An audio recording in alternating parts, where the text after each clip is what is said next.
Monsieur Sok Nicolas, bonjour. Bonjour monsieur. Vous êtes le fondateur de l'association caritative Cambodge-France. Vous avez été réfugié en France très jeune. Vous avez eu un parcours difficile, autant familial que scolaire, mais vous vous êtes bien rattrapé. Vous avez travaillé dans des domaines très différents comme la gastronomie, le génie civil. Vous avez même été légionnaire. Vous avez un peu tout fait avant de revenir récemment au Cambodge. Et vous avez fondé cette association qui a quel objet ?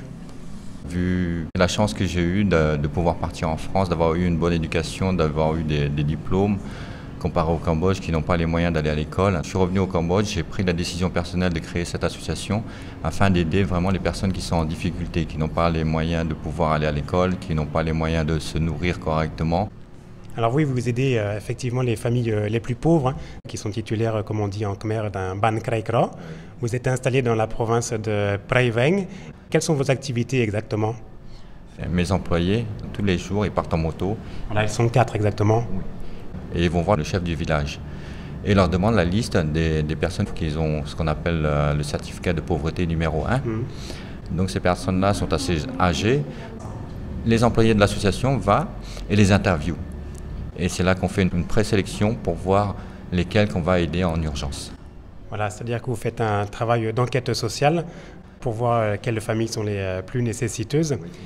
Vous proposez une aide à la fois matérielle et alimentaire. Quels sont vos projets également pour l'avenir ?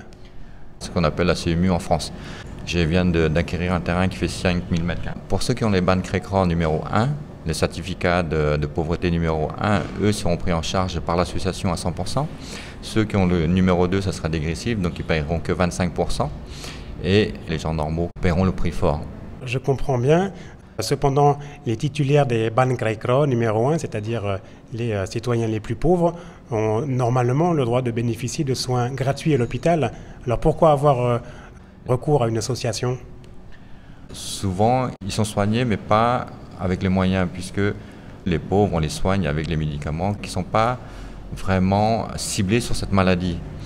L'association voudrait créer ce centre de diagnostic afin de détecter vraiment la maladie de la personne et par la suite leur délivrer une ordonnance par un médecin français qui sera employé pour l'association pour pouvoir les rediriger vers un hôpital qui vont pouvoir les soigner par rapport à leur maladie.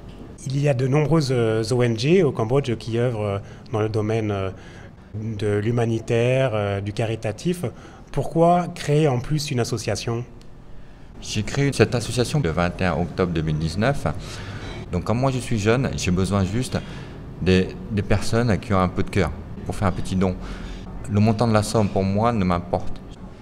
Alors si je veux faire un geste, comment aider la CCIF, qui est une nouvelle association qui a moins d'1 an ? Si vous êtes au Cambodge, j'ai un compte en banque qui est ABA, j'ai un compte en banque ACIDA. Pour ceux qui sont à l'étranger, j'ai un site internet. Sur ce site-là, vous allez trouver un lien PayPal qui est sécurisé. Merci Nicolas pour cet entretien. Félicitations pour votre engagement. Yann, arrondissement de Don Peng, tmaitmai.com.